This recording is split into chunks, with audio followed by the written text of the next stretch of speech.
my constituent Nolan, who lost his job last year. He attended over 30 job interviews but can't find employment in his field. He has 2 kids, and his wife has been financially supporting the family now on her own.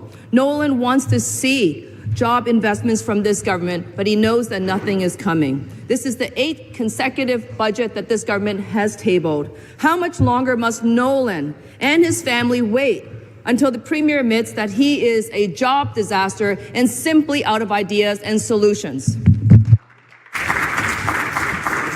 The member for Bay of Quinte.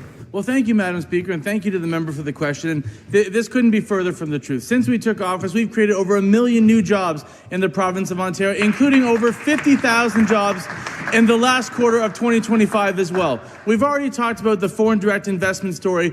Over $68 billion, over 80,000 jobs for the people of Ontario. But in this budget, we also have a $4 billion investment fund geared towards Ontario and Canadian-based companies that will help build them from the ground up and ensure that they are capitalized, commercialized, and that the employment numbers that they generate are made right here in Ontario and communities across Ontario. This is absolutely critical because over a period of time, we've noticed that the intellectual property that comes from our great publicly funded research institutes, hospitals, colleges, and universities too often has to go to the United States and other markets in order to be able to scale up. Because of this investment fund, public and private, we are going to be able to grow those companies right here and create more jobs, just like for that constituent that you mentioned.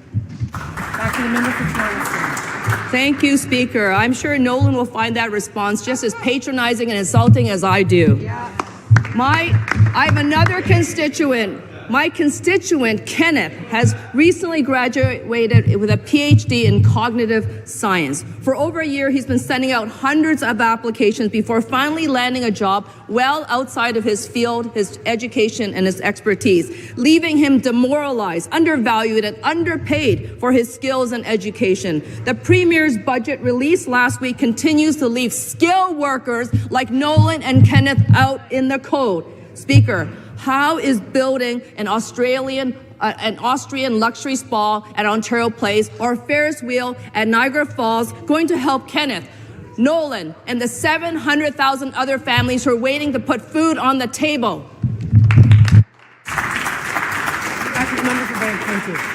Well, thank you very much, Madam Speaker. I'm glad that that member is so concerned about job creation and investment attraction because apparently it doesn't show up in your voting record. Every time that we put forward a program, whether it's the $30 billion in tariff relief, whether it's the Ontario Together Trade Fund, whether it's the Ontario Made Manufacturing Investment Tax Credit, the members on that side of the House sit down. I'm starting to wonder how comfortable the chairs are over there because we don't seem to be able to get them to stand up for absolutely anything. We have an opportunity with this budget to invest in greater job creation, greater job attraction, to continue to fund our incredible research institutions, to bring in those investments of the future, like Massily, $85 million, 50 new jobs in Brantford, Sandvik, 60 jobs in Sudbury, Adam V, $138 million, 70 jobs. These are highly paid, highly skilled jobs that are durable and will make sure that people of Ontario can put food on their table, pay their bills, and live the Ontario dream that this party believes in.